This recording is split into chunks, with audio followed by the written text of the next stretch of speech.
Hi, I'm Gummi from Hjaltalín and other bands also, and this is my workspace. Brilliant. Let's have a look. Oh, I love it. Yeah. This may be really rude, but it has the feel of a 1970s private eye office. I don't know if that's intentional. Well, this is maybe the horse on the floor.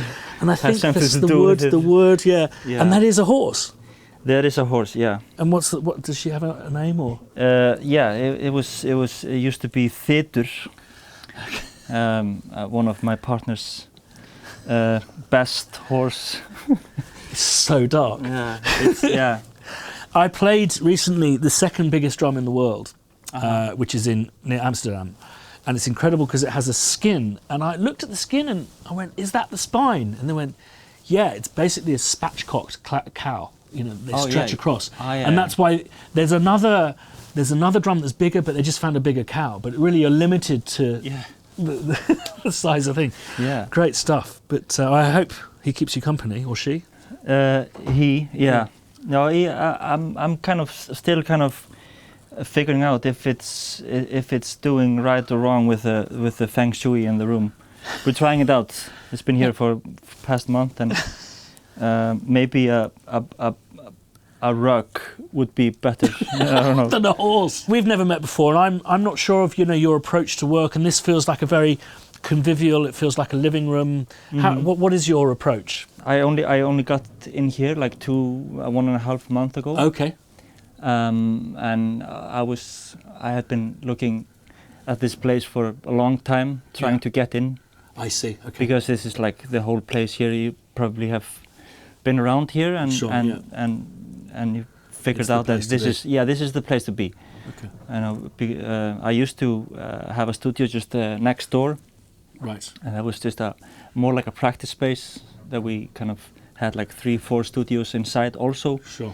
But that was there was just like a one big open space. So if you were gonna work, you had to book the place. I see.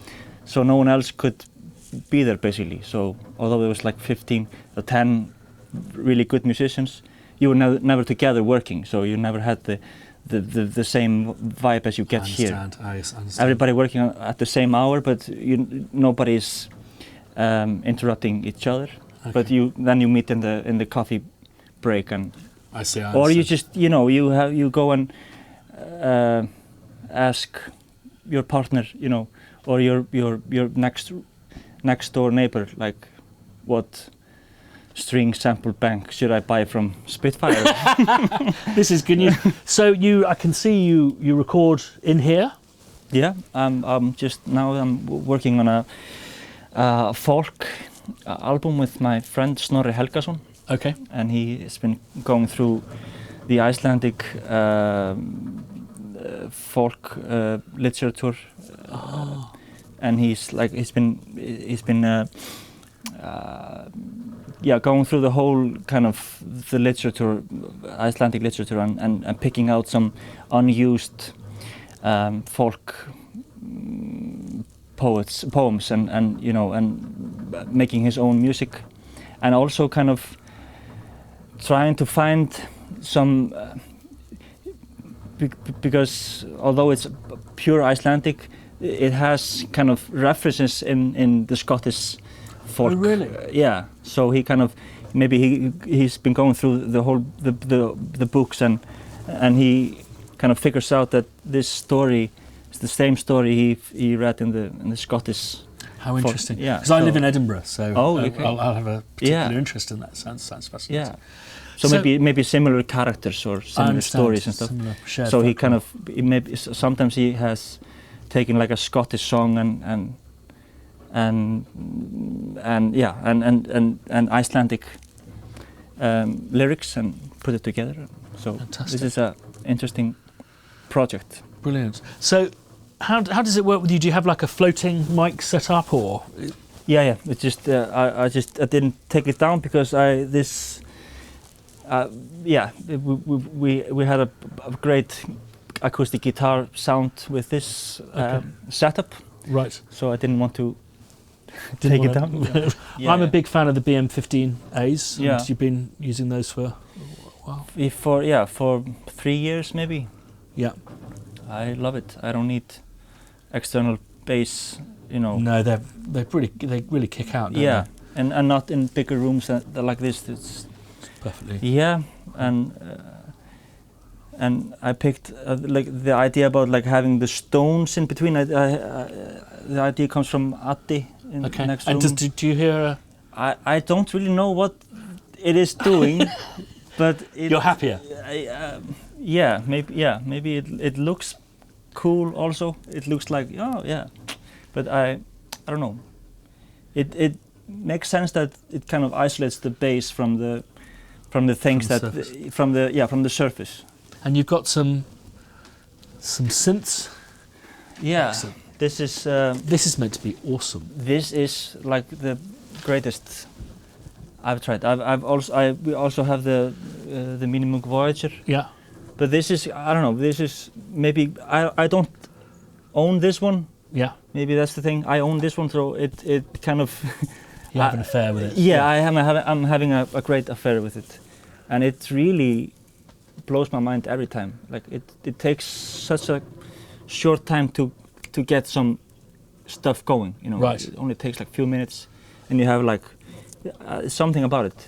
Well, thanks for your time. I was talking to the guys next door about working in a communal environment, and and you mentioned that you tried to get in here for a while. What for you is the key advantages to being amongst like-minded people? Well, for me it's similar to kind of when you live in the countryside, you know, in a small village maybe. Yeah. Everybody helps each other out, you know, to build their houses. Nobody has to own everything. You don't have to own every tool in the world to build a house. Yeah. But if you own this and the next guy owns this, and so everybody helps out each other, you know, to build their houses, and together they can build their own houses, but they would not be able to do it at their own, you know. Yes. It's the same here. I don't have to own like every, you know, mics in the world, but I can go to Ole or Addi or somebody and borrow the U47 if I want to have that sound, and they can come to me and borrow the horse or whatever. I don't own much, but you know.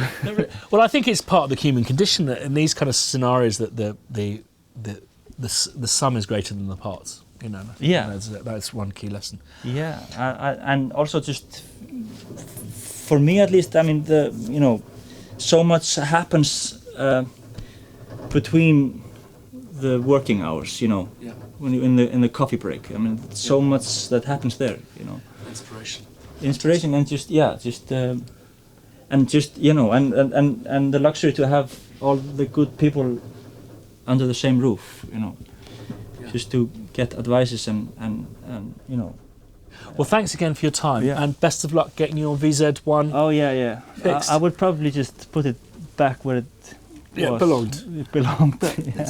It's really lovely to meet you. Yeah, Great you too, stuff. man. Excellent.